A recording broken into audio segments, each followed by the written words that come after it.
Marwah meninggalkan sekolah sebelum memasuki sanawiyah dan terdesak untuk bekerja berjualan di salah satu toko pakaian. Suatu hari pemilik toko mengirimnya ke pedagang besar untuk menyerahkan barang baru.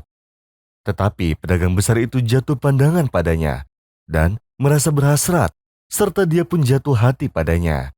Lalu ia memutuskan untuk mencapainya berapapun biaya yang harus dikeluarkan untuknya. Pedagang itu berusia 50 tahun. Ia berasal dari keluarga terpandang dan mempunyai istri 10 tahun yang lebih muda darinya. Ia mempunyai dua anak laki-laki berumur sekitar 16-20 tahunan, serta satu putri yang berusia 14 tahun. Dia tinggal di lingkungan paling bergengsi di Kairo. Lalu ia memutuskan untuk mendapatkan marwah berapapun harganya. Ia memulai langkah awalnya dengan mengunjunginya di toko, dengan alasan ia berjalan dari sana. Lalu, ia membisikkan pada telinganya untuk hadir di tempat kantinnya karena perkara penting.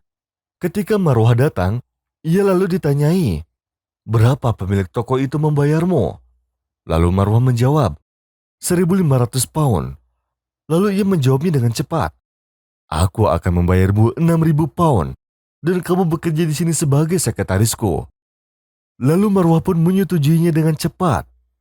Belum lama setelah itu, ia langsung menawarkannya, "Dengarkanlah wahai anak gadis, aku ingin menikahimu atas dasar sunatullah dan rasulnya.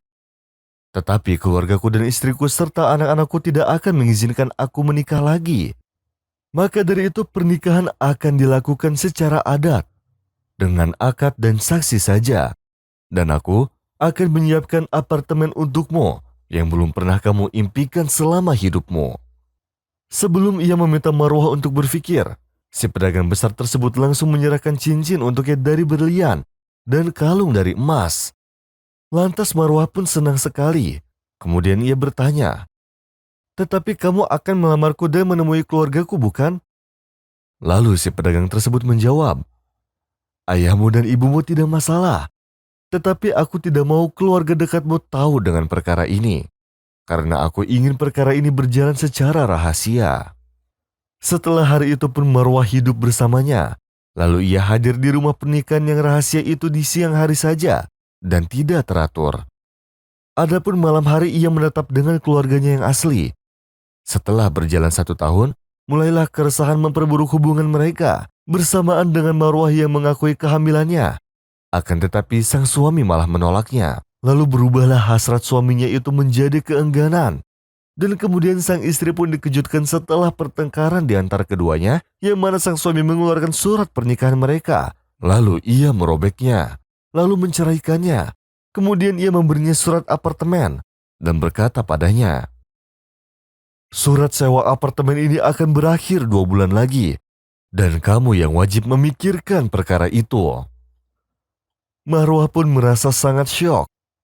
Ia menyangka bahwa apartemen tersebut berasal dari kekayaannya, dan ia pun diceraikan lalu pulang ke rumah ibunya dengan imbalan uang yang sangat kecil, hanya karena masalah dan perselisihan saja.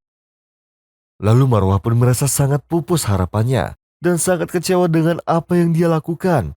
Ia tidak menemukan jalan keluar kecuali dengan taubat dan kembali kepada Allah Subhanahu wa Ta'ala. Dialah yang Maha Esa, yang Maha Kuasa, agar menghilangkan semua yang sudah terjadi dan agar menggantinya dengan kebaikan.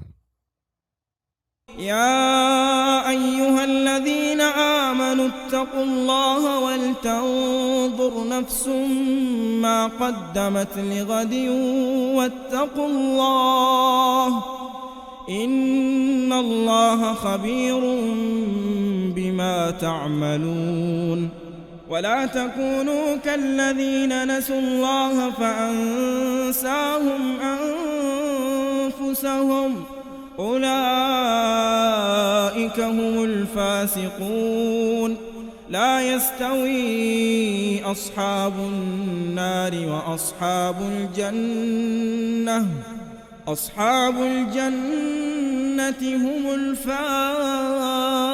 الفائزون لو أنزلنا هذا القرآن على جبل لرأيته خاشعا متصدعا من خشية الله وتلك الأمثال نضربها للناس لعلهم يتفكرون